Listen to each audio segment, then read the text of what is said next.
തിരുവനന്തപുരം ആറ്റിങ്ങൽ കോട്ടുകുന്നം മലയിൽ തീപിടുത്തം. പുല്ലുകളിലേക്ക് തീ പടരുകയാണ്. വീടുകളുള്ള ഒരു ഭാഗം വെഞ്ഞാറമൂട് ഫയർഫോഴ്സ് എത്തി തീ നിയന്ത്രണ വിധേയമാക്കി. മറുഭാഗത്താണ് ഇപ്പോൾ തീ കെടുത്താൻ ശ്രമം നടക്കുന്നത്.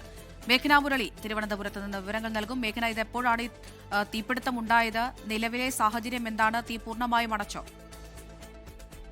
അമൃത, കോട്ടുകുന്നം മലയിൽ ഏകദേശം 7 മണിയോടുകൂടിയാണ് തീ കണ്ടു തുടങ്ങിയത്. പിന്നീട് തീ പടരുകയായിരുന്നു. 20 ഏക്കറോളം സ്ഥലത്താണ് ഇപ്പോൾ തീ പടർന്നിട്ടുള്ളത്. ഇപ്പോഴും തീ നിയന്ത്രണ വിധേയമാക്കാൻ കഴിഞ്ഞിട്ടില്ല എന്നുള്ളതാണ് അഗ്നിരക്ഷാ സേനയടക്കം പറയുന്നത്. വെഞ്ഞാറമൂട് നിന്നും അതുപോലെ തന്നെ ആറ്റിങ്ങിൽ നിന്നുള്ള അഗ്നിരക്ഷാ സേനയാണ് ഇപ്പോൾ സ്ഥലത്തെത്തി തീ അണയ്ക്കാനുള്ള ഒരു ശ്രമം നടക്കുന്നത്. ആദ്യഘട്ടത്തിൽ ഒരു ഭാഗത്തെ തീ അണച്ചതാണ്. പിന്നീട് വീണ്ടും തീ വ്യാപകമായി പടരുന്ന ഒരു സാഹചര്യമുണ്ട്.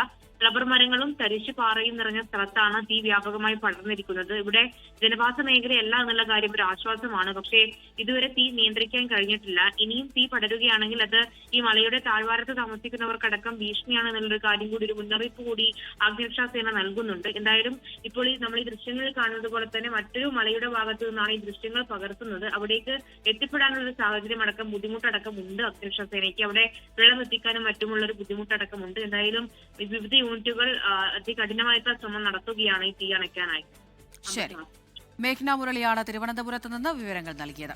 ലോകത്തെവിടെയായാലും ഏത് സമയത്തും 24 വാർത്തകളും ഓഗ്മെന്റഡ് റിയാലിറ്റി പാക്കേജുകളും എക്സ്പ്ലെയിനറുകളും വിശദമായി കാണാൻ ഞങ്ങളുടെ യൂട്യൂബ് ചാനൽ നിങ്ങൾക്ക് സബ്സ്ക്രൈബ് ചെയ്യാം.